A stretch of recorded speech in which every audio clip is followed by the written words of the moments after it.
Ils sont là, les invités pour le débat de ce matin. À mon extrême droite, il s'appelle André Badakani, président du NMP.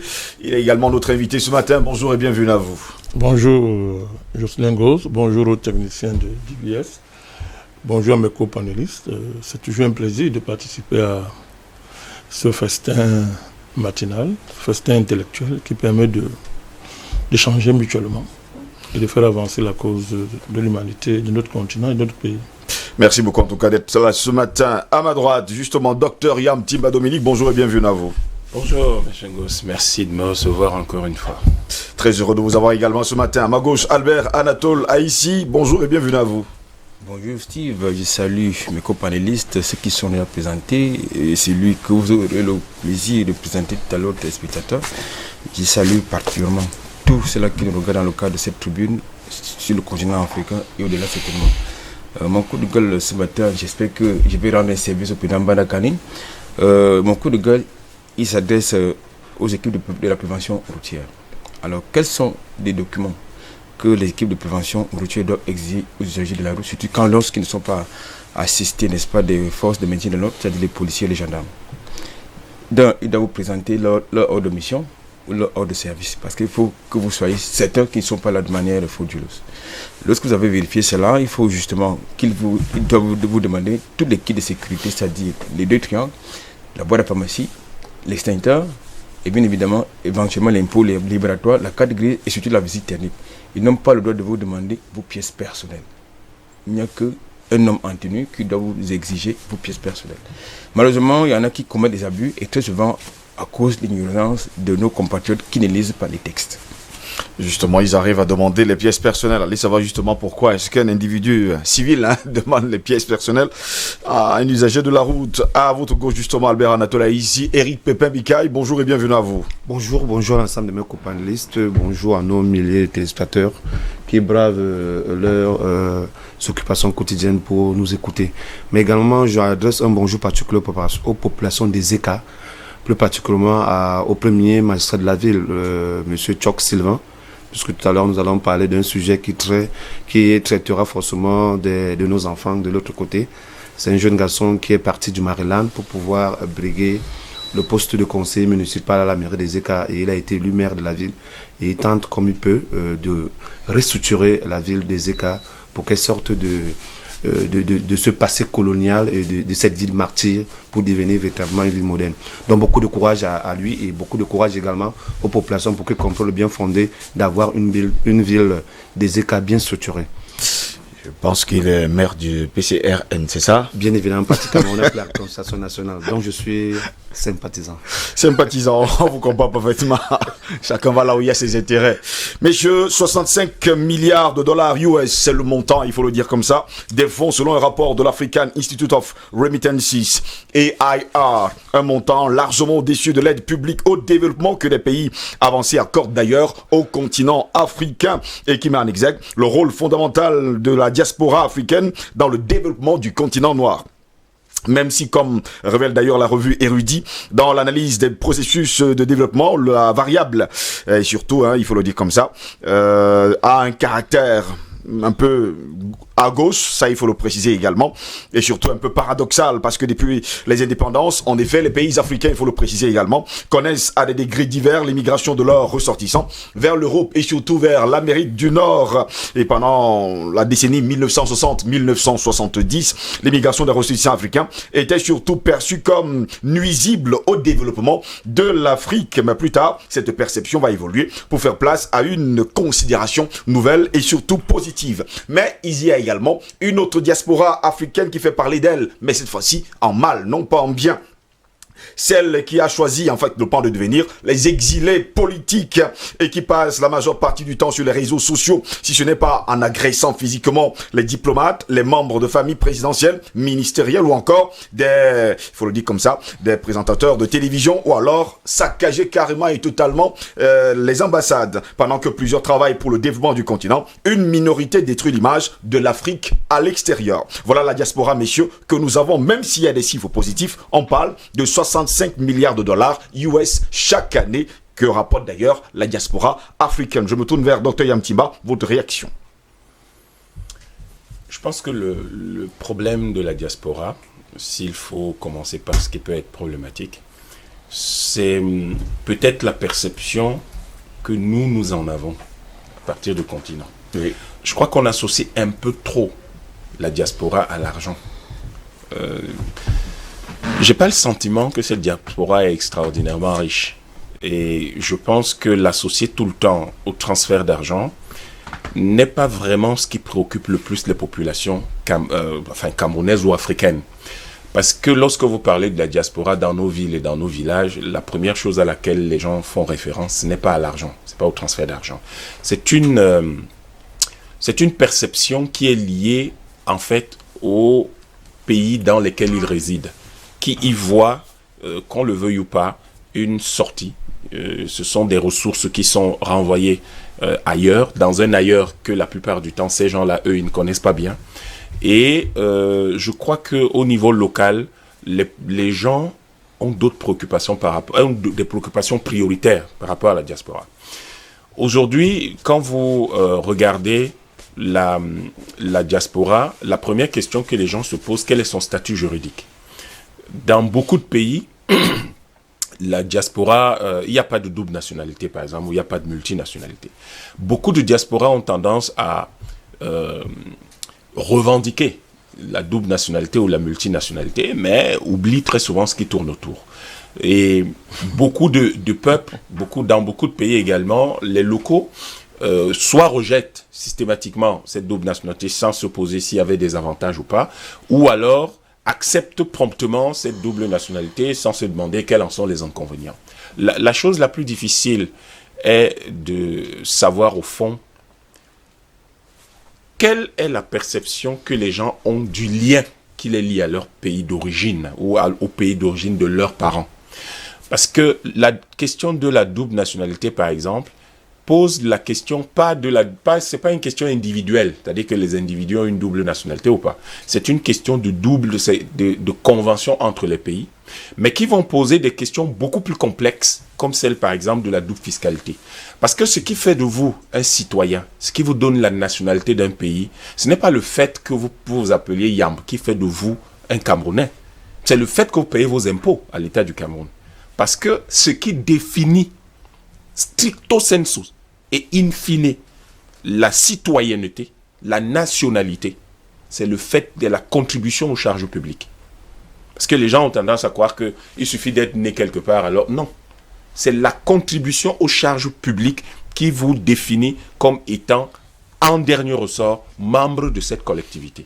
Donc quand la diaspora dit « nous voulons la double nationalité », ça veut dire que la diaspora veut contribuer aux charges publiques. C'est-à-dire qu'on va mettre donc des impôts qu'ils doivent payer exactement comme les autres citoyens. Ça crée des conventions de double imposition, de double fiscalité entre chaque pays et tous les autres pays dans lesquels se trouve la diaspora de ces pays-là. Autre chose, ça c'est le statut juridique et ça demande une réflexion extrêmement importante. Mais j'ai tendance à rappeler aux gens que Jerry Yang, vous savez certainement qui c'est, oui, le cofondateur de Yahoo, il n'est pas chinois. Il n'a pas la nationalité chinoise. Il est américain. Mais ce qui est le plus important, c'est les actes. C'est pas tellement ce que les gens disent qui importe, c'est leurs actes qu'ils posent. Sergey Brin, vous savez certainement qui c'est, le cofondateur de Google. Il n'est pas russe. Il est américain. Mais ses actes parlent suffisamment pour la Russie. Donc, je pense que notre diaspora et les locaux eux-mêmes, ils ont un problème de perception. Il s'agit aujourd'hui de savoir exactement qu'est-ce que nous voulons faire de la diaspora. Sur le statut juridique, sur le plan économique, je pense qu'en réalité, le problème de la diaspora, sur ce plan-là, c'est qu'on l'a lié à l'argent et c'est aussi son comportement très souvent quand il se retrouve dans les pays d'origine. Aller dans n'importe quel pays africain, toute la diaspora se comporte généralement de la même façon. En tout cas, celle qui veut se faire voir, comme on dit. Mais vous avez des diasporas, des membres de la diaspora qui sont d'une discrétion incroyable, qui vivent comme tout le monde quand ils sont là. Mais les autres, ils font beaucoup de bruit et donc finalement, c'est eux qui provoquent l'idée que les gens leur collent l'étiquette de caisse, de caisse ambulante. alors que ce n'est pas souvent le cas, alors qu'ils tirent souvent le diable par la queue, alors qu'ils vivent comme tout le monde. Il n'y a pas un pays où on cueille l'argent. Dans tous les pays du monde, les gens doivent travailler et cette diaspora qui est défavorisée par beaucoup de facteurs. Ce sont des étrangers, ce sont des Noirs qui sont victimes de racisme. Très souvent, ils n'ont pas nécessairement la formation la meilleure dans les pays d'accueil, mais et ils doivent donc travailler très dur pour pouvoir s'en sortir et nous n'avons pas toujours la perception qu'il faut plutôt de les soutenir, mais on a plutôt la perception d'attendre beaucoup d'eux. Et je crois que nous leur demandons parfois un peu trop sur le plan moral. Nous ne pouvons pas exiger de cette diaspora qu'elle soit exemplaire lorsque nous-mêmes, nos pays sont gangrénés par la corruption, sont gangrénés par le laxisme, les lourdeurs, la bureaucratie, les lourdeurs administratives et l'opacité, par exemple en matière électorale, en matière de prise de décisions administratives. Et du coup, je crois que cette diaspora, nous avons besoin de nous asseoir, d'avoir des institutions qui s'en occupent, quelles qu'elles soient. On n'est pas obligé d'accorder les doubles nationalités ou tout ce qu'on veut si les gens estiment que ce n'est pas nécessaire, mais on a l'obligation d'avoir des institutions qui adressent les problèmes de cette diaspora et qui facilitent ses actions dans le cadre de sa relation avec sa terre d'origine, de mon point de vue. Président Banakani, on va aller pas à pas en tout cas sur ce sujet. 65 milliards de dollars, en tout cas c'est le montant largement, il faut le dire comme ça, au-dessus de l'aide au développement public, donnée d'ailleurs par des pays avancés. On parle bien sûr des pays occidentaux comme la France, encore les États-Unis, la Grande-Bretagne. Peut-on aujourd'hui compter sur la diaspora qui rapporte plus d'argent que l'aide publique justement qui nous vient de l'étranger? Je crois qu'il y a un problème de terminologie avec lequel il faut être intransigeant. Vous dites pays avancés. Je ne peux pas accepter sur un plateau où je me trouve qu'on parle de pays avancés. Ça ne signifie rien du tout. Il faut avancer par rapport à quoi? Qu'on soit sérieux, ce sont des termes qui ont contribué à détruire le monde. À nous inscrire dans des situations comme celles que nous vivons aujourd'hui, où un groupe de gens dans le monde décide d'assassiner, de diminuer la population mondiale et d'imposer aux gens des vaccins visant à enlever tout ce qu'ils ont d'humain. Et nous sommes assis ici comme ça, très sereins, alors qu'en réalité, c'est terrible ce qui se prépare contre nous. Terrible. Et ceux qui sont en première ligne, c'est ce que vous appelez pays avancés. Je ne sais pas quelle avancée peut être constituée par le fait d'avoir pour projet civilisationnel l'élimination des autres. L'élimination de l'espèce humaine. C'est une barbarie qui n'a pas de nom. Donc, deuxièmement, pour revenir à votre question, je crois que le docteur Yama a posé le débat. Peut-être qu'il faudra qu'on comprenne bien ce qu'il a dit, parce que quand on dit diaspora chez nous, ça renvoie à l'argent. Ça renvoie à l'idée qu'ils ont réussi. Ce sont des clichés qui sont installés dans nos têtes. C'est installé là. Que celui qui est à l'extérieur de nos pays est forcément supérieur, socialement parlant, pour ne même pas citer d'autres aspects. C'est un surhomme qui a réussi. Ceux qui sont restés, généralement, sont en dessous de ceux qui sont les sous-hommes. C'est installé là-dedans. C'est faux, absolument faux. À tout point de vue, c'est faux. D'abord, sur le principe de ce que réussir est forcément relatif. La réussite est forcément relative. Je n'ai pas les mêmes ambitions que vous, je n'ai pas les mêmes valeurs que vous, je n'ai pas la même façon de voir mon avenir que vous. Décidez que parce que vous avez de l'argent, ou bien vous avez une fonction socialement prestigieuse, tout ça réuni ferait de vous quelqu'un qui a réussi. Il n'y a qu'en Afrique où on entend les choses comme ça. C'est parce que nous sommes aliénés que nous adoptons, n'est-ce pas, cette façon de voir la vie et les rapports sociaux. Donc, il y a des trajectoires, il y a des diasporas. C'est-à-dire, l'histoire de la diaspora ne renvoie pas à ce qu'on vit aujourd'hui forcément.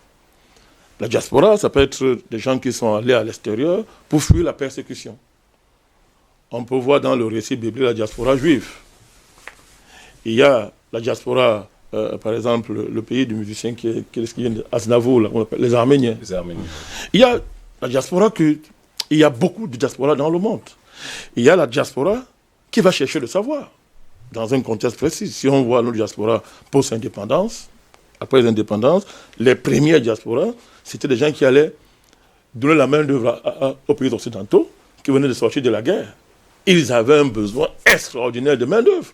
Il fallait importer la main-d'œuvre. Oui. Ça a créé une diaspora. Vous avez, dans le même champ, des diasporas qui sont partis pour aller étudier Et nous avons une bonne vague de diaspora, quand on voit l'histoire de l'UPC, qui sont là à l'extérieur pour étudier et qui ont pu à un moment donné associer les études et le militantisme.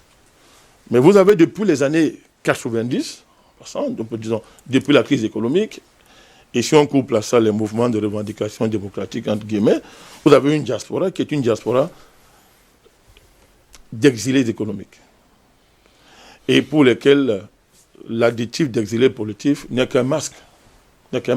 Donc, toutes ces trajectoires ne signifient pas les mêmes choses. Ça ne renvoie pas aux mêmes rêves, ça ne renvoie pas à des mêmes fonctions d'utilité dans leur pays d'origine, dans leur pays d'accueil. Ça ne renvoie pas aux mêmes inscriptions dans les combats de leur temps, vis-à-vis de leur peuple, et même vis-à-vis des problèmes mondiaux. Donc il faut bien qu'on situe dans l'idée générale de diaspora, qu'on puisse bien sédimenter les différents groupes qui s'y inscrivent, même si le label générique, sommes d'accord là-dessus. Et tout ça réjaillit donc sur la question de ce que vous appelez le 65 milliards de dollars. Quand c'est médiatiquement porté comme on fait là, on ne voit pas, on ne fait pas une analyse profonde pour voir si vraiment ça fait développer ou pas. Dépanner la famille qui est restée sur place, envoyer de l'argent, ça permet de tenir, de survivre. Ça ne développe pas. Ça ne change rien de fondamental, non seulement dans nos rapports avec l'Occident, même dans la situation, même dans notre capacité à transformer notre quotidien. Puisque cette aide-là s'inscrit, ces transferts s'inscrivent dans des paradigmes généraux qui reproduisent le fait que les gens fuient leur pays pour des besoins économiques. Donc ça reproduit ça. Tout à l'heure, l'auteur Yann Timba a dit une chose. Globalement, c'est juste ce qu'il a dit. Mais il y a même beaucoup de familles parentales qui contribuent à entretenir l'idée que quand on va en Europe, on a réussi. Nous ne mentons pas. Quand vous êtes parti de chez vous, quand vous voulez partir à l'extérieur, des mamans, des parents, des associations de familles cotisent. Justement, on cotisent pour avoir de grosses sommes, oui, de grosses sommes d'argent d'ailleurs. Avec l'obligation. C'est-à-dire, on ne veut même pas entendre. Dès que tu arrives, il faut rembourser. Quand tu pars, tu as l'espoir de la famille. On ne veut même pas savoir ce que tu fais là-bas. On ne veut même pas savoir, une fois arrivé sur place, ce que tu vas devenir. Non, tu as l'obligation de réussir. On a cotisé, tu dois rembourser la réussite de la famille. Donc c'est pour dire que dans les années 80, 90, en montant jusqu'à aujourd'hui, l'idée de l'exil, de la diaspora, du départ à l'étranger, ou bien l'idée de la situation de diaspora a beaucoup changé. Pour les pays africains en général aujourd'hui, celle qui domine, c'est celle que je suis en train d'écrire là. C'est-à-dire que dans les familles, dans la tête des familles africaines, dans la tête de la plupart des gens, quand tu es allé de l'autre côté, tu as réussi. Je vais vous prendre mon cas personnel. Je suis allé en Italie, il y a des années aujourd'hui, dans le cadre d'une ONG que peut-être Yann doit connaître, le Centre d'orientamento et d'éducation. C'est une grande ONG italienne dont le promoteur est décédé. C'était un évêque très proche du pape Jean-Paul II. Il a des structures pratiquement dans beaucoup de pays africains, au Cameroun. D'ailleurs, notre parent à l'époque, c'était le cardinal Tomi. Oui. Dans beaucoup de pays africains.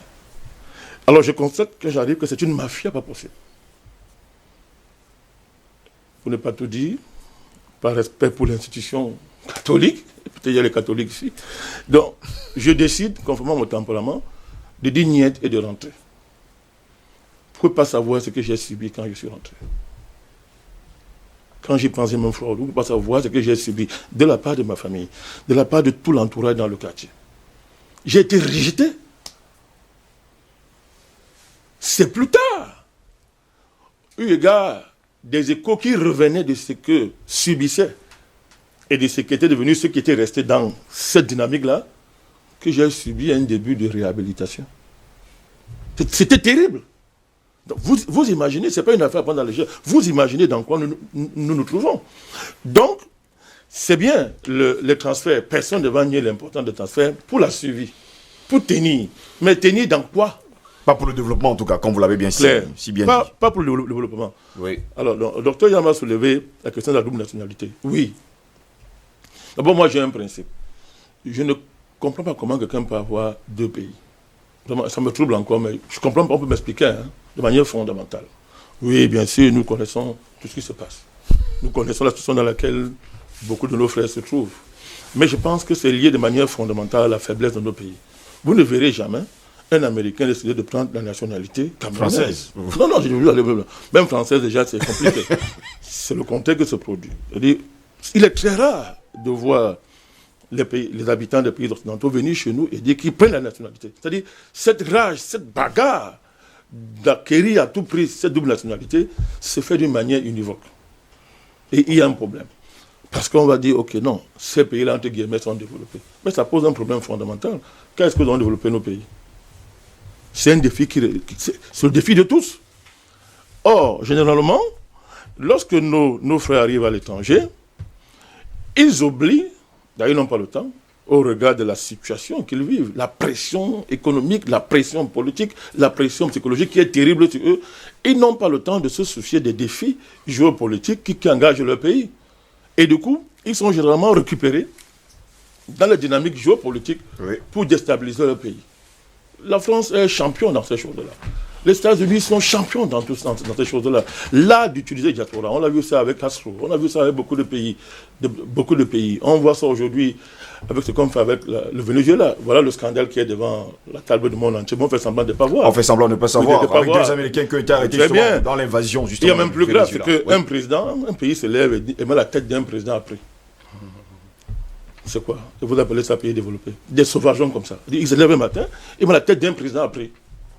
Et quelques temps après, c'est un commando qui va pour commettre le pied là-bas. Quand on arrête, la même personne dit non, vraiment. Je ne les connais pas. Et après, il change. Il dit vraiment, nous, on ne va pas laisser deux Américains à l'étranger, on va discuter avec Maduro.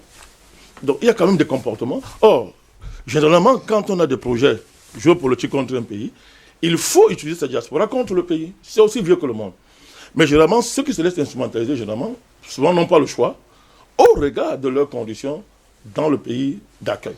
Donc il y a tous ces éléments qu'il faut prendre en compte pour bien comprendre, n'est-ce pas, la problématique de la diaspora. Pour terminer, je dirais qu'il va falloir que nos pays, que nous réfléchissions à intégrer la diaspora comme un atout. On n'a pas le choix, comme un atout, tout en évitant les écueils, tout en évitant les dynamiques géopolitiques qui les instrumentalisent.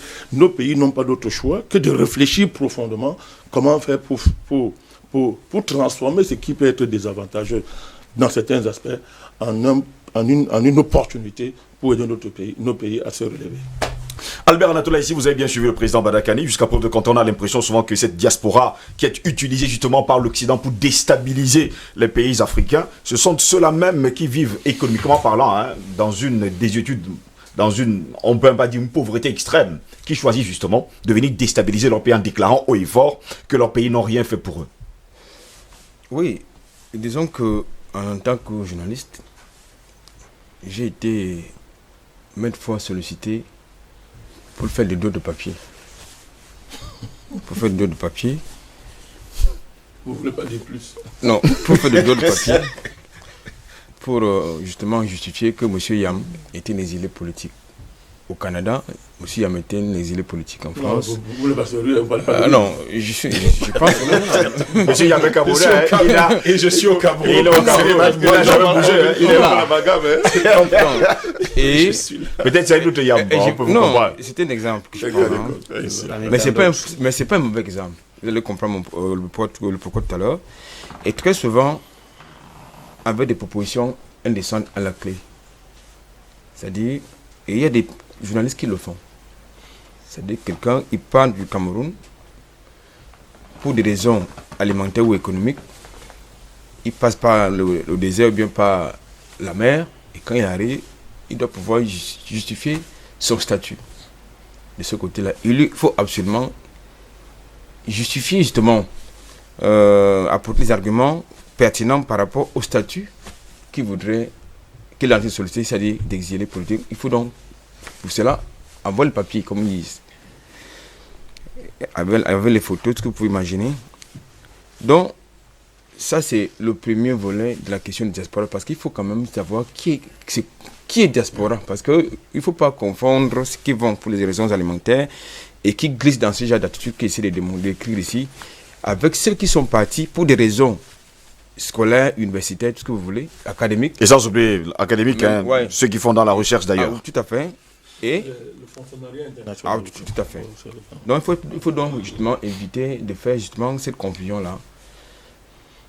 Je voudrais un peu contredire Yam. C'est vrai qu'il va me contredire par la suite. La ville de Caille au Mali a été construite, n'est-ce pas, par la diaspora malienne. Et depuis que nous sommes dans la crise sanitaire, les transferts de fonds en faveur du Mali ont baissé. Et ça a impacté l'économie. Et principalement leur contribution au niveau du budget national. Parce que c'est immense. Alors, est-ce que la perception que nous avons sur cette table par rapport à la diaspora nous renvoie automatiquement et seulement vers l'Europe ou l'Occident? Parce qu'il y a aussi une diaspora à l'intérieur des continents, des pays africains. C'est-à-dire que vous avez des Nigérians qui viennent au Cameroun et qui envoient un flux d'argent, il y a un gars de flux financiers. On n'en parle pas du tout. Mais très souvent, le parallèle qu'on voudrait absolument établir seulement cette diaspora, c'est ces gens qui vont en Europe. Non, c'est pas seulement ça. Donc, je pense que... Et puis, cette diaspora que vous décrivez, monsieur Steve, c'est cette diaspora que les médias français aiment. Moi, j'étais, dans le cadre de mes activités professionnelles, sollicité par un média français qui m'avait absolument assujetti à une ligne éditoriale qui était contraire à la réalité. C'est-à-dire qu'on vous commande des papiers qui sont orientés. Il faut surtout chercher les thématiques qui portent sur le VIH-Sida, sur la famine, sur la guerre, sur la corruption, bref, tout ce qui est noir, c'est-à-dire le bashing. J'ai dû rompre mon contrat avec ces médias français parce que je ne pouvais pas, il n'y avait pas que ça qu'il fallait présenter à l'Europe, en tout cas à l'opinion française, non. Il y a aussi quelque chose qui est plus... Il y a des éléments qui sont pertinents. Il y a aussi notre visage qui est beau, qui concerne l'Afrique, qui concerne certains pays africains. Il n'y avait pas que le sida. Donc bref, c'est donc cette diaspora alimentaire-là, il faut l'appeler diaspora, qui est instrumentalisée, pas seulement par les médias français, pas seulement par les leaders d'opinion français, mais tout simplement aussi par les leaders d'opinion même sur place ici. Pourquoi? Parce que on leur fait croire que non, si vous avez traversé la mer, vous avez risqué votre vie dans le désert, c'est parce qu'il y a la malgouvernance chez vous. Et c'est les dirigeants actuels qui sont responsables. Mais moi, je ne comprends pas comment est-ce que, il faut pas de ces diasporas alimentaires, là, comment on peut se cotiser 3 millions, voire 4, pour aller souffrir de l'autre côté. Alors qu'on a la possibilité de pouvoir faire une activité ici, on va vous opposer un argumentaire. Ou un pays qui est proche. Alors, voilà, on va vous dire que non, c'est plus facile là-bas qu'ici. Bon, allez donc comprendre pourquoi. Quelques temps après, vous voyez, en Europe, lorsque vous êtes occupé, vous n'avez pas le temps de lire vos messages. Vous n'avez pas le temps de passer sur les réseaux sociaux parce que vous êtes occupé. Partout. Hein. Partout, même en Alors, Afrique, moi, je pense que préciser. c'est cette diaspora justement là qui est instrumentalisée. Il faut l'appeler diaspora, ça je précise. Maintenant, vous Si avez jamais il faut l'appeler diaspora. Absolument. Parce Oui. que, à mon sens, ce n'est pas une diaspora. Maintenant, vous avez donc les intellectuels, c'est-à-dire qui travaillent quelquefois dans les organisations internationales, qui travaillent, qui sont dans la mouvance de la fuite des cerveaux que l'Afrique a connue dans la fin des années 80, dans les années 90. Ça, voilà une diaspora. Et je pense que cette diaspora-là qui nous intéresse, qui doit nous intéresser. Parce que tout à l'heure, il y a évoqué la problématique de la double nationalité ou de la multinationalité. La plupart de ceux qui nous dirigent ont plusieurs nationalités, ça vous le savez. Ce n'est pas un secret de polichinelle. Donc, qu'est-ce qui fait en sorte que même ceux qui nous dirigent, nous gouvernent, aient la double nationalité? Elle les comprend. Ça veut donc tout simplement dire que ça nous renvoie aux éléments culturels, je pense. C'est-à-dire que c'est ce qui vient de l'autre côté qui est bien. La preuve, l'argent qui détourne, ils n'investissent pas ici, ils vont le garder là-bas. Quelquefois, ils vont acheter des biens là-bas, ils vont investir là-bas. Donc, c'est un peu ça le problème. Donc, moi, je pense qu'il faut donc questionner les éléments culturels, par rapport, pas seulement, mais politiques aussi, par rapport à cette diaspora-là. Je parle de la diaspora intellectuelle. Eric Pepin-Bika, jusqu'à peu de content, on avait reçu d'ailleurs sur ce plateau un jeune homme qui était parti justement, on le dit, au Cameroun en aventure. entre guillemets, c'est ce qu'on dit souvent, et sa famille lui avait remis la somme de 800 000 francs. Il est parti caler en Libye, où il est devenu un esclave. Finalement, avec la grâce de Dieu, disons-le comme ça, le gouvernement camerounais les a rapatriés sur le sol camerounais. Ce genre de personnes donc, qui passent par ces chemins les plus tortueux pour arriver en Occident, peut-on les appeler justement diaspora? Non, ils entrent dans ce qu'on appelle diaspora, c'est-à-dire ceux qui sont de l'autre côté, simplement. Sauf que le président a fait une étude de classification des diasporas, parce qu'il appelle la diaspora et des diasporas, parce qu'elle est plurielle, il faut le dire également. Et elle entre dans ce qu'on appelle en géographie et économie le concept d'arme drain et de brain drain, c'est-à-dire une diaspora sélective, constituée des chercheurs, des intellectuels, globalement entre dans ce qu'on appelle l'âme drain. Là, vous nous entrez justement dans ce que Sarkozy appelle l'immigration choisie. Voilà. Et maintenant, le brain drain, c'est ce qu'on peut dire de manière triviale, le vrac, c'est-à-dire les enfants qui ont de la peine à s'en sortir. Chez eux, mais qui vont également de l'autre côté, qui ne vont pas également toujours s'en sortir, on a souvent l'impression. Voilà. Parce que l'ailleurs aussi, c'est un inconnu. Mais l'ailleurs aussi peut être une source de vitalité ou alors de revitalité. Il faut pas oublier que dans le contexte économique actuel, l'être humain a cette capacité-là de quitter d'un endroit à un autre pour pouvoir s'auto-gérer. Ça, c'est naturel, c'est humain. Et je pense que si on trace un peu l'histoire de l'humanité, on se rendra compte forcément qu'il n'y a qu'une seule race, la race noire, qui s'est dispersée à travers le monde, notamment dans la recherche peut-être des conditions de vie meilleures, et qui, par le phénomène des effets climatiques, a pu changer de peau et s'est installé maintenant en rouge, en noir, en blanc, ainsi de suite. Donc l'autre humain a cette facilité de se déplacer d'un endroit à un autre. C'est la raison pour laquelle il y a eu un fameux débat d'autochtones allogènes. Parce qu'on est autochtone de par les vestiges des parents, et on est allogène parce qu'on est quitté d'un endroit. Alors les parents seraient quittés d'un endroit pour un autre pour rechercher les conditions de vie meilleures. Maintenant, si on revient un peu sur le contexte de notre diaspora avec sa contribution au développement, il ne faut pas oublier qu'aujourd'hui, la diaspora, qu'elle soit arménienne, turque, c'est pas trop, américaine, fait peur. Elle fait peur au niveau des institutions qui sont restées locales parce qu'elle est toujours associée à ce qui peut être des éléments qui s'apparentent aux éléments de déstabilisation. Elle serait enclin avec des réseaux mafieux, ainsi de suite. Mais n'oublions pas que nos statuts juridiques, comme le rappelait le Dr Yam tout à l'heure, sont de nature à exclure ce type de personnes qui sont parties du territoire. La loi, par exemple, de 1968, qui exclut totalement tous ceux qui sont sortis du pays. Parce que là, on revient avec la double nationalité. Je suis désolé de dire qu'un Bikaï ne sera jamais français. Même s'il ne contribue pas, au Cameroun. Il restera un Camerounais. Parce qu'en réalité, les vestiges de ses parents sont au Cameroun et non en France. La première immigration de ses aïeux a lieu au Cameroun et non en France. Donc, Bikaï peut se retrouver en France pour chercher le pain quotidien, mais ça n'aliène pas le fait qu'il soit originaire du Cameroun. Donc c'est à nous donc maintenant de mettre les mécanismes nécessaires pour pouvoir accueillir ces enfants-là. Et il ne faut pas oublier, parce que le docteur Yam l'a si bien présenté tout à l'heure, lorsqu'on parle de diaspora, on fait allusion à l'argent. Mais moi je vais plus loin. Lorsqu'on parle de diaspora, on fait allusion à une sorte de vache à lait dans nos familles.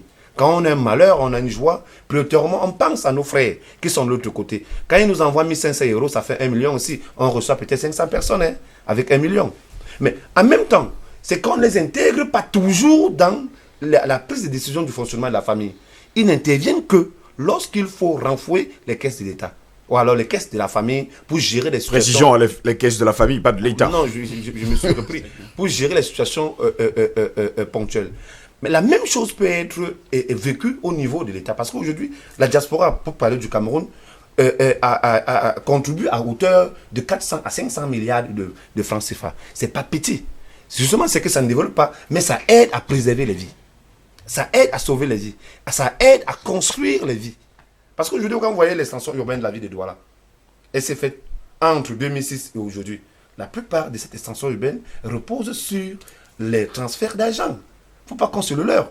On peut avoir d'autres paramètres, mais la plupart, cette extension urbaine est provoquée et alimentée par les transferts d'argent de la diaspora. Donc on ne peut pas, de manière péremptoire, dire qu'elle ne développe pas. Parce qu'en réalité, selon Cheikh Hamidou Kane, le développement pour l'Africain est une question d'équilibre. On veut juste être équilibré, ce n'est pas une question de masse pour nous. Donc pour moi, La diaspora C'est africaine... Camille Khan qui a considéré que Samba Diallo a fait justement une aventure ambiguë. Il ne faut pas également l'oublier. Voilà. Donc, pour moi, cette diaspora africaine est victime parfois de la mauvaise foi de ceux qui sont restés sur le territoire. Et Albert le rappelait tout à l'heure. Parfois, ceux qui tirent, qui votent les lois, qui manipulent les lois, eux aussi sont dans la situation d'une diaspora. Parce qu'on a une diaspora extérieure et parallèlement, on a une diaspora intérieure qui ne veut pas comprendre qu'aujourd'hui, le monde est un et on ne peut rien faire si c'est qu'on ne tient pas compte des autres. Et je le disais sur ce plateau, nous sommes actuellement dans ce qu'on appelle une guerre biologique. Parce que moi, je sors des concepts épidémie, pandémie, nous sommes dans une guerre biologique. Et il se trouve que cette guerre a déstabilisé tous les systèmes sanitaires du monde. Le nôtre, il était déjà précaire avant l'arrivée de cette guerre-là. Et qu'est-ce qu'il faut faire? Moi, j'aurais été conseiller du président de la République que j'aurais mis un fonds et qu'on serait parti prendre nos enfants qui sont de l'autre côté pour venir renforcer le corps médical afin de juguler cette guerre. Parce qu'il y a aussi beaucoup... Vous devez avoir une autre question. Qui va les laisser? Est-ce que les autres vont les laisser partir? Je ne sais pas, mais c'est un problème de volontariat. Quand Bika, on l'appelle au Cameroun, il doit venir pour travailler pour le Cameroun. Dans cette situation-là, beaucoup, actuellement, en Europe, veulent venir donner un coup de main au système sanitaire camerounais. Mais, parfois, c'est très loin de pouvoir poser ce type de réflexion sur la table des décideurs. Donc, il faut compter sur notre diaspora. Qu'elle soit plurielle, qu'elle soit nuisible, et ainsi de suite. Ce sont nos enfants. Il faut savoir les encadrer et les intégrer dans le processus de développement de nos pays. Docteur Yamon parle de cette diaspora plurielle, cette diaspora nuisible, insistant d'ailleurs sur cette diaspora qui à la limite parfois fait peur justement aux pays africains. On a vu le cas d'ailleurs avec ceux qui avaient agressé d'ailleurs les membres de la famille Bongo du côté de la France. On a vu le cas de ceux des Camerounais qui sont partis saccager d'ailleurs les ambassades en France et surtout en Allemagne. Parfois les Camerounais les perçoivent comme étant des personnes qui ne réfléchissent pas beaucoup. Il faut qu'on replaçons les choses un peu telles qu'elles sont. Oui. Je répète, ce n'est pas parce qu'on s'appelle Bikaï qu'on est Camerounais. Être Camerounais, ce n'est pas votre nom. Ce n'est pas le fait que vous avez, vos parents ont un village, vous avez un village au Cameroun. Non. Être Camerounais, c'est contribuer aux charges de la collectivité camerounaise et avoir une carte d'identité nationale camerounaise. Le jour où vous n'avez plus cette carte-là, parce que vous avez un passeport étranger, vous n'êtes plus Camerounais. C'est aussi simple que ça. Lorsque nous réfléchissons... C'est la loi de 1968, non? Bien sûr, il y a une loi. C'est pour ça que ces débats, j'ai commencé ma première intervention en parlant du cadre juridique. Parce que tout est basé là-dessus. Je suis d'accord. Donc maintenant, à partir du moment où on décide de changer de nationalité, parce que l'un des gros problèmes de la diaspora, généralement africaine, c'est qu'une grande partie, pour des raisons qui leur sont propres. Je vais pas rentrer dans les différentes catégories de raisons, mais il y en a plusieurs et on le sait. Ça peut être alimentaire, ça peut être politique, ça peut être simplement parce que certaines personnes ont été retournées et sont pour devenir des espions. Parce que vous avez des centres d'études et de recherche qui permettent de comprendre comment fonctionnent vos pays. Et lorsque les gens sont impliqués dans certains types de programmes, on les oblige à changer de nationalité. Parfois, pour accéder à certains types de formations, on vous oblige à changer de nationalité. Quelquefois, c'est simplement parce que les gens partis d'ici veulent, comme ici le veulent être des exilés politiques pour changer de nationalité. Beaucoup changent de nationalité. Beaucoup, parfois, ne s'impliquent pas nécessairement dans les processus politiques de leur pays. Lorsque vous avez un pays comme le Cameroun qui revendique 5 millions de membres de la diaspora et vous avez 16 000 inscrits sur les listes électorales, il faut être sérieux. Ces gens-là, comment pour être 5 millions, il n'y a que 16 000 qui disent qu'ils vont voter? À peu près 2500 qui votent. Oui, en fait, oui, voilà. Enfin, vous êtes un acteur politique. Au bout du compte, il y a à peine 2500 qui ont voté. Donc, ce qui se passe, c'est que une grande partie de cette diaspora, en réalité, n'a plus la nationalité africaine. Une partie n'a plus les nationalités des pays africains. Ça, c'est la chose la plus importante. Et quand vous perdez la nationalité d'un pays, vous n'avez rien à dire relativement à ce pays. Vous pouvez être intéressé par ce pays, vouloir investir, vouloir y voyager, vouloir y aller faire du tourisme, vouloir contribuer au développement de ce pays, vous pouvez le faire. Mais les autres éléments techniques, quand on analyse la diaspora, sont que vous avez remarqué que beaucoup de diasporas, particulièrement celles des pays d'Afrique centrale, d'Afrique francophone d'Afrique centrale, sont des diasporas qui inondent leur pays par exemple de brocante. La brocante, c'est les déchets, c'est les ordures que les gens trient, etc., et renvoient dans leur pays, ça ne contribue pas à développer un pays, ça bloque le développement de ce pays-là. Lorsque vous avez essentiellement, lorsque dans un pays, vous avez 80% des réfrigérateurs qui sont des réfrigérateurs récupérés dans des décharges, dans des poubelles, vous ne contribuez pas à aider ce pays à se développer. Parce que il faut que ce pays arrive à fabriquer des réfrigérateurs un jour, mais vous l'inondez de choses qui datent de Mathusalem et qui sont en mauvais état. Donc, ce n'est pas forcément ça le plus intéressant. L'autre chose, c'est que lorsqu'on parle tout à l'heure, Haïti prenait la ville de KS, elle existe avant la diaspora actuelle. Il ne faut pas du tout qu'on donne l'impression que les transferts d'argent de la diaspora ont construit une ville. Elle n'a rien construit. Cette ville existait, a toujours existé. Oui. C'est d'ailleurs une ville historique. Donc, ce qui se passe, on ne peut pas le nier. Il n'a pas été question ici de nier l'importance de 65 milliards de dollars. Mais il a été question de dire que coller à la diaspora à l'argent tout le temps, c'est oublier toutes les autres bonnes choses qu'elle fait en réalité. Parce que la diaspora peut ne pas investir dans nos pays, peut ne rien faire directement dans nos pays. Mais vous imaginez le capital symbolique de Salif Keïta, de Manu Dibango, de Tofis, etc. C'est extrêmement important. Le problème, c'est comment nous gérons ce capital symbolique. À partir du moment où on ne fait rien, à partir du moment où on estime que les gens comme Etofis, on ne sait pas comment les utiliser, c'est ça le problème. J'aurais le pouvoir d'utiliser un bonhomme comme celui-là que le Cameroun lèverait des milliards de dollars chaque année grâce simplement au nom de ce gars-là. Le problème, c'est qu'on ne sait pas utiliser ça chez nous. Or, nous avons comme ça de la diaspora utile qui n'est pas exploitée. Nous avons de l'autre côté, regardez les universités dans le monde. Nous avons, en termes de knowledge management, ça c'est justement des champs qu'il faut investir. Le knowledge management, c'est le fait comment est-ce qu'on exploite les capacités, les compétences disponibles pour un pays à l'intérieur comme à l'extérieur pour pouvoir adresser un certain nombre de problématiques qui se posent à ce pays. Vous imaginez le nombre de professeurs d'université retraités, d'ingénieurs retraités, de managers retraités, de médecins retraités, d'infirmiers retraités, etc., et de techniciens retraités de notre diaspora qui vivent hors de nos pays. Qu'est-ce qu'on en fait? On ne les exploite pas. Alors que nous pourrions justement les intégrer dans nos programmes afin qu'ils soient utiles, afin qu'ils nous apportent quelque chose, que ce soit pour l'agriculture, que ce soit pour la santé. Quand tout à l'heure il disait qu'on peut faire venir des gens au Cameroun, ce n'est pas forcément ceux qui travaillent, parce que ceux qui travaillent ont des contrats, ils ne peuvent pas faire n'importe quoi, mais il y a ceux qui sont retraités, qu'on peut par exemple aller prendre. Ça veut dire que l'idée est bonne. Oui, c'est-à-dire qu'on va, mais bien sûr, on peut aller les chercher et ils viennent être intégrés. On va dire que l'idée n'était pas bonne. Ils viennent être intégrés dans les besoins, dans la résolution des besoins que nous avons. Il y a d'autres choses relativement à cette diaspora qui sont un peu délicates. J'ai parlé par exemple de la double fiscalité, c'est extrêmement important. Il faut qu'on tienne compte de cela. Il y a le fait que, par exemple, sur le plan politique, c'est là où ça commence à être extrêmement glissant. Tout à l'heure, vous disiez que ceux que nous dirigeons ont plusieurs nationalités, reste encore à le vérifier. Moi, je ne rentre pas dans cette polémique. Ce que je constate, c'est qu'on a une loi qui interdit cela et qu'il y a de grands pays dans le monde qui n'ont pas besoin de double nationalité, sans compter le sens dans lequel les gens revendiquent souvent les deuxièmes nationalités. Là, je crois que ça a été développé par Badakani, je ne vais pas rentrer dedans. Mais vous prenez des pays comme la Chine, le Japon, les pays comme le Japon n'ont pas de double nationalité, ou la Russie. Pourquoi ? Pour des raisons très souvent de sécurité, de sécurité nationale. Le fait d'avoir deux pays veut dire que vous avez 2 mètres. Vous servez deux. C'est quelque chose de bizarre. Vous ne pouvez pas, ici sur ce plateau où nous sommes ici, si on commence à demander à chacun, il ne va pas dire je suis Ewondo et Bassa, il va dire je suis Bassa ou je suis Ewondo. Vous ne pouvez pas être Ewondo et Bassa en même temps.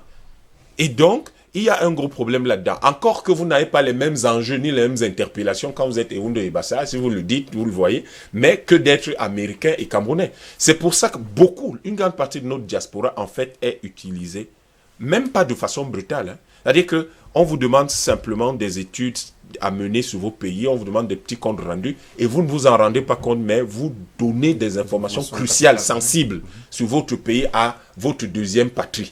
Et ça, Beaucoup de gens pensent que, oh, mais ça a des avantages parce que ça permet de circuler, ça permet de faire... Non, on peut aussi construire son pays sans... La Chine s'est construite sans la double nationalité. La Russie s'est relevée sans la double nationalité. Le Japon n'a pas de double nationalité, c'est la deuxième ou la troisième puissance économique dans le monde. Donc, je pense que ce débat n'est pas à ce niveau. La diaspora nuisible à laquelle vous faisiez référence, M. Ngos.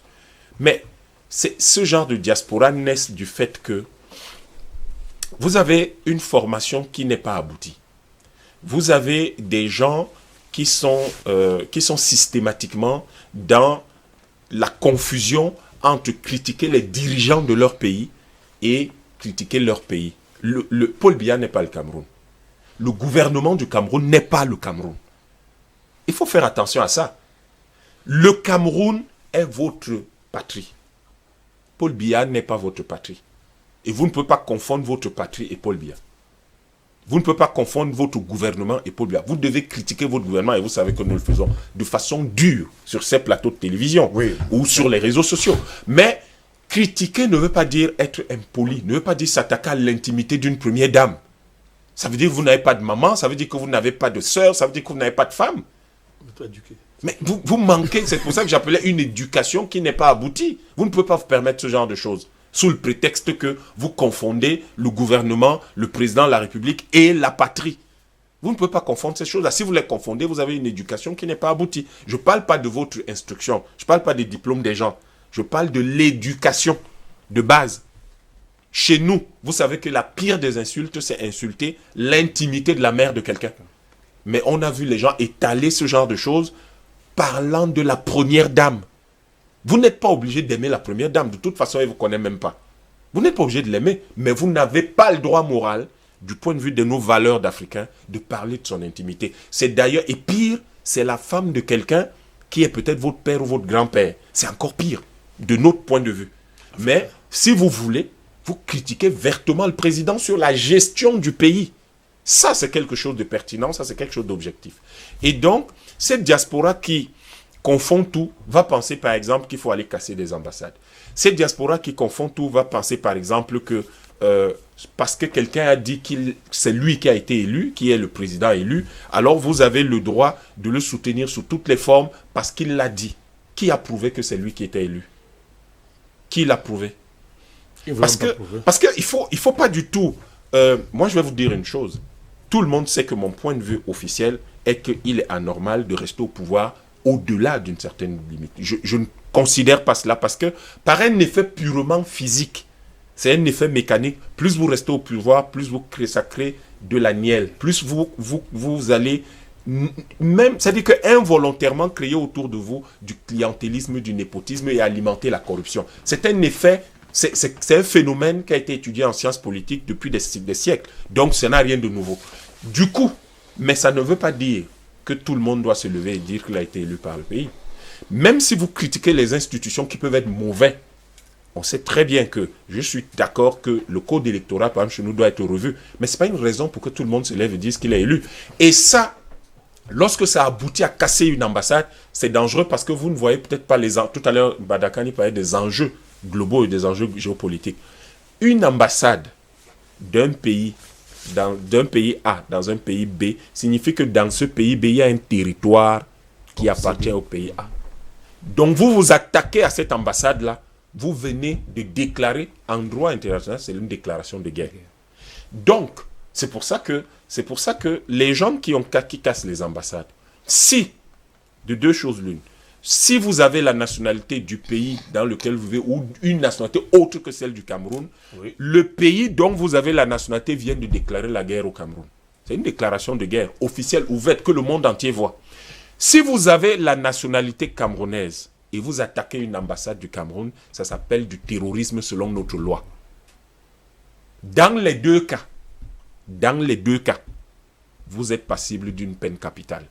Donc, il ne faut pas que les gens prennent des risques inutiles et fassent n'importe quoi. Si vous vous faites appeler ambassadeur, dans le cadre de la loi du Cameroun, si vous êtes camerounais, ça signifie que c'est une usurpation de quelque chose. Et d'ailleurs, je crois que c'est quelque chose qui s'attaque à l'État. Parce que ce titre-là, c'est un titre de l'État. Et vous êtes représentant personnel du président de la République. Mais quand vous revendiquez ambassadeur nommé par quelqu'un d'autre, c'est de la haute trahison et c'est du terrorisme. Donc, je crois que la diaspora, qui est appelée diaspora nuisible, est une diaspora qui est essentiellement active dans le domaine politique, mais cette diaspora peut être également active dans le domaine économique. Envoyer de la brocante au Cameroun, c'est nuire à l'économie du Cameroun ou de n'importe quel autre pays. Dernière chose sur laquelle je voudrais dire sur ce sujet, c'est que quand on comptabilise les 65 milliards et on dit que c'est ça la diaspora, en fait, je m'insurge généralement contre ce genre de grandeur parce que ce n'est pas que ça l'action de la diaspora. La diaspora fait certes des transferts d'argent au Cameroun. On dit que l'année dernière, ça a été 185 milliards de francs CFA. Mais elle ne se limite pas à ça. Est-ce qu'on a comptabilisé là-dedans la brocante qu'elle a vendue ici, les voitures d'occasion qu'elle a vendues ici? Est-ce qu'on a comptabilisé là-dedans les parfums qu'elle a ramenés dans les valises? Est-ce qu'on a comptabilisé là-dedans les pâtes dentifrice qu'elle a ramenées et qu'on vend derrière les voitures ici à Aqua? Est-ce qu'on a comptabilisé tout ça? Non. Donc, je crois que la question n'est pas celle-là. Et je dirais que, au fond, il faut des institutions qui encadrent notre diaspora. Il faut écouter notre diaspora. Qu'importe tout ce qu'on a appelé diaspora nuisible là et tous les autres qu'on a appelé diaspora utile, il faut des institutions qui les écoutent. Nous pouvons garder la loi de 68 qui dit qu'on n'a pas besoin, qui rejette la double nationalité ou la multinationalité, mais nous devons avoir des institutions, j'insiste parce que j'estime que c'est un devoir républicain, d'avoir des institutions qui écoutent cette diaspora. Bon. Qui écoute cette diaspora pour comprendre avec elle quelle est la meilleure façon d'agir dans le cadre de notre pays et quelle est la meilleure façon de contribuer au développement de notre pays. Sauf que il y a une chose qu'il faut qu'on comprenne et il y a une diaspora malheureusement à laquelle on ne fait pas attention. Nous devons nous assurer à chaque fois que ceux qui sont dans le secteur de l'enseignement puissent contribuer. On peut aider nos universités qui manquent d'enseignants, par exemple, grâce à cette diaspora à travers des cours en ligne, des choses comme ça. Donc, il faut créer un cadre, en tout cas, d'implication de la diaspora dans la résolution de nos problèmes et voir comment nous assurer de faciliter l'action de la diaspora chez nous. Président Badakani, il y a également une autre diaspora qui n'est pas souvent connue, qui n'est pas également souvent reconnue par nos États africains. Je prends cette diaspora intelligente qui n'est pas reconnue justement par nos pays. Cas du docteur Mouyangi, qui était bien sûr du Congo-Kinshasa, mais qui malheureusement ses recherches n'ont pas été reconnues par le Congo-Kinshasa, mais plutôt par Madagascar. Vous posez le problème de ce que nous avons convoqué tout à l'heure. Oui. La situation historique et géopolitique de nos États. J'explique ça. C'est pas compliqué. D'ailleurs, c'est un paradoxe. Le compatriote qui n'a pas été reconnu au niveau de ses compétences par l'État de son pays, bizarrement, le président de son pays se retrouve en vidéoconférence avec le président malgache pour vanter justement ce qu'il a refusé chez lui.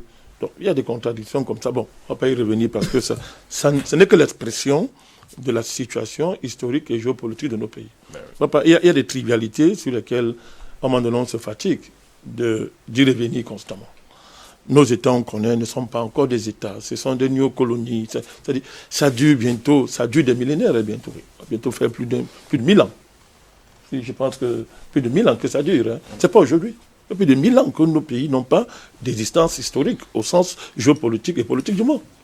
Donc c'est quelque chose de très sérieux, parce que les gens en parlent souvent légèrement, confondant leur opinion, leurs humeurs, leurs émotions, avec un discours logique, acceptable. Il faut faire attention. Donc, c'est un truc qui est long, qui doit nous faire réfléchir sur notre condition d'être humain sur cette terre.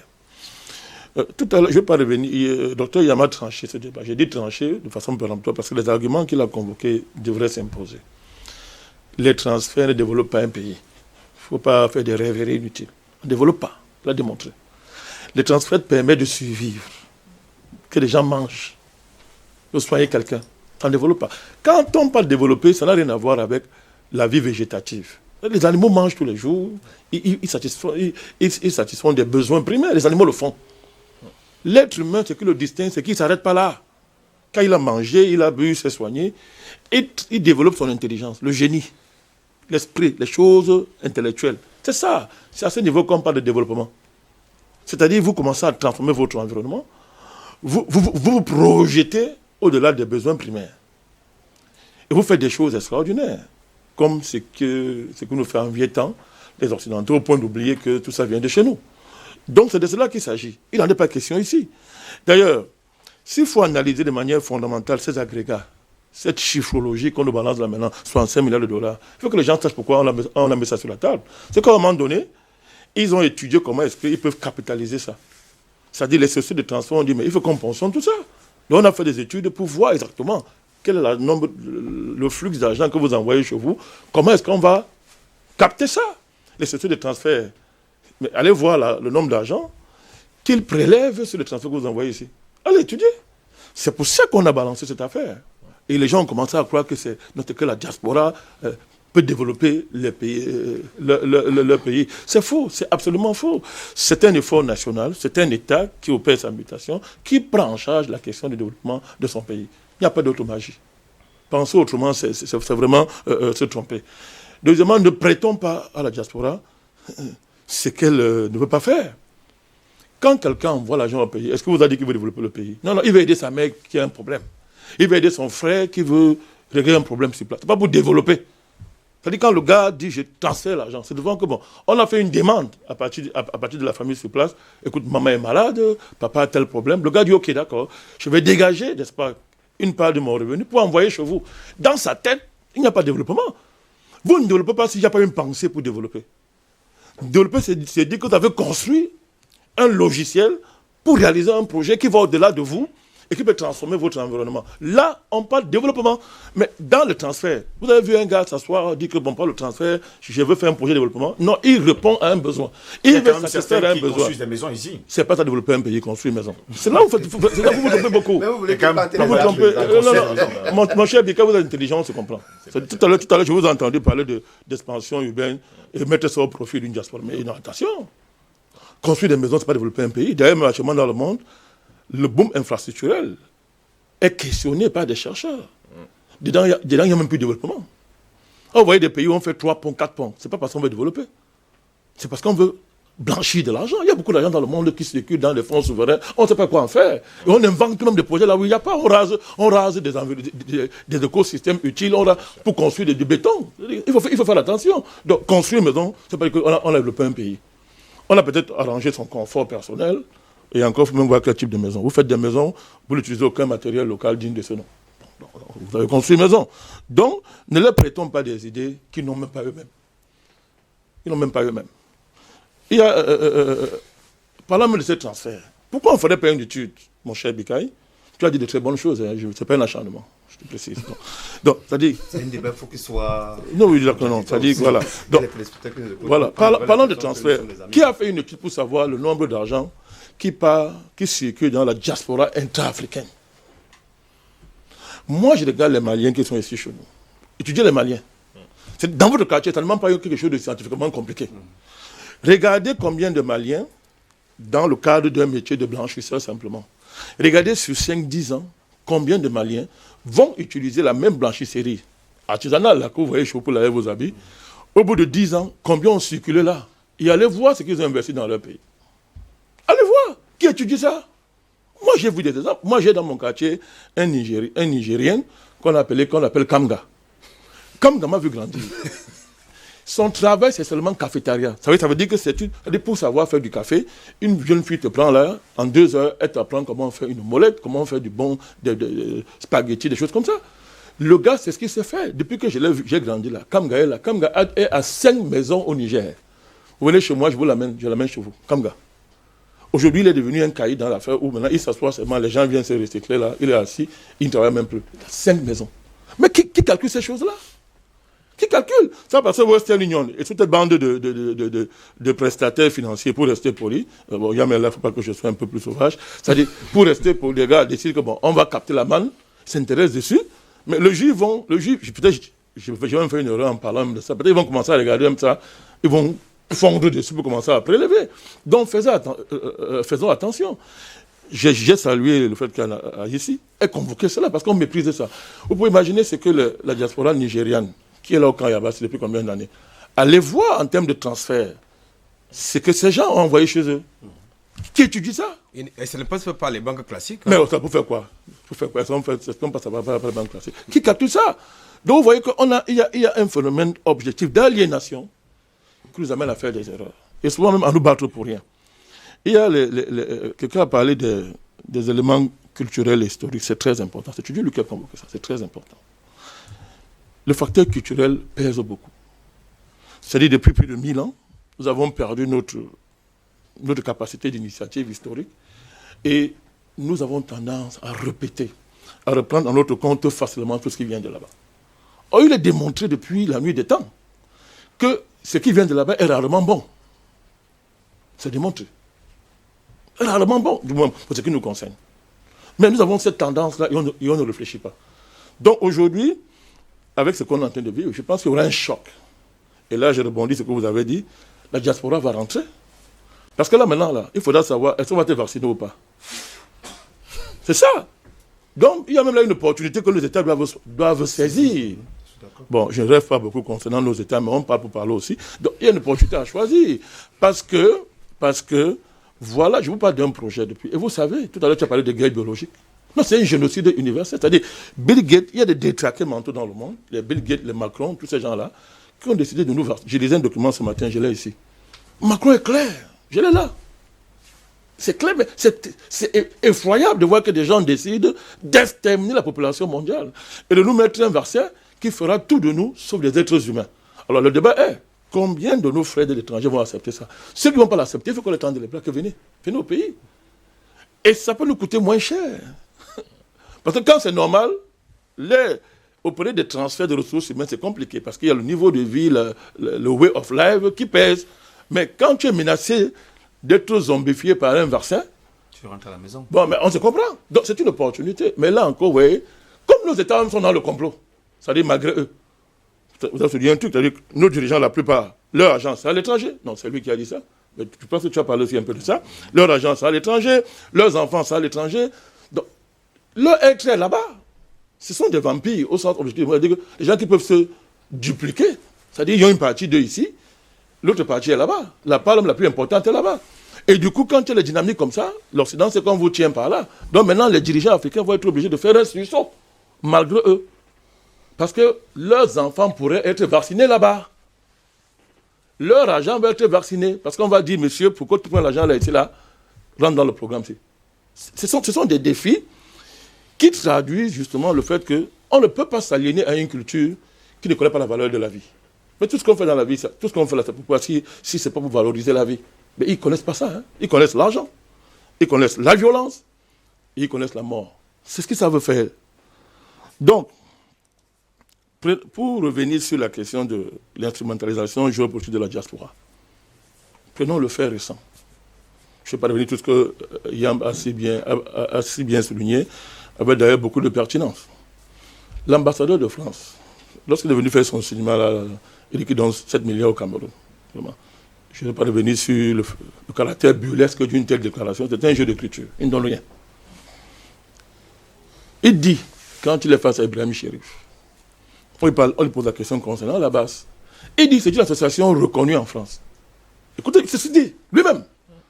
Bah, alors, le débat est clos. Si l'association est reconnue dans un pays, ça veut dire que l'État a le rôle régalien de réguler la vie des associations. Maintenant, si vous avez une association qui nuit de manière diplomatique à vos relations avec un pays ami, qu'est-ce que vous faites? La dissoudre. L'ambassadeur nous dit ça en direct. Il dit que non, c'est une association reconnue. Bon, comme il était dans un média d'État, je pense que Ibrahim Chérif n'a pas voulu l'accabler. Mais c'était clair. C'était clair. Vous voyez à quel niveau on peut instrumentaliser des diasporas, une partie de la diaspora qui n'a pas de consistance parce que justement, elle est réduite à une situation de suivi économique à l'état primaire. Comment on peut instrumentaliser? D'ailleurs, ceux qui ont voyagé savent, surtout en France, il y a des catégories de citoyens. Hein. Citoyens. La nationalité française, elle est graduée. Elle est graduée. Vous n'accédez pas à la pleine nationalité n'importe comment. Il y a des sous-nationalités. Et oui, il y a des sous-nationalités. Il y a des gens qui ne sont ni français ni camerounais. On les balade dans un vide juridique comme ça. Et là, on peut les amener à faire toutes sortes de choses que vous ne pouvez même pas imaginer par les services secrets. Mais pourtant, on les maintient sur le territoire. Et ils sont même plus agressifs parce que même souvent, ils ont un problème avec leur pays. Mais leur situation même les rend agressifs. Ils vivent sous pression. Et c'est une technique que les services secrets connaissent. On travaille ça pour mettre quelqu'un sous pression et l'amener à faire tout et n'importe quoi. Donc, moi, je pense que malgré tout ça, notre diaspora demeure une opportunité.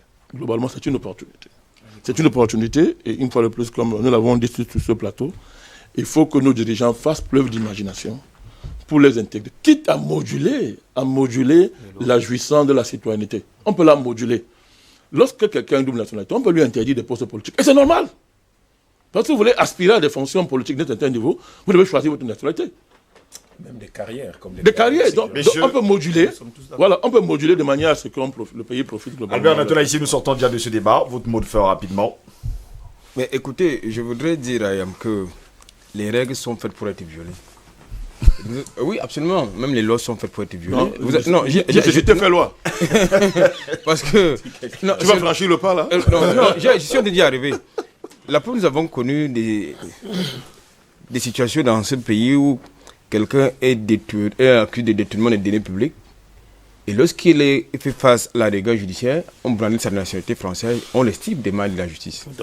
Comment ça peut s'expliquer? Ça s'explique par le fait qu'ils ont la double nationalité parce qu'ils ne sont pas... Quelqu'un peut également détourner de l'argent dès qu'on est en train de faire une enquête. Il prend l'avion, il s'en va. Non, je pense que je dis bien, j'insiste et je précise à l'autre que la plupart de ceux qui nous dirigent et qui nous gouvernent ont double nationalité.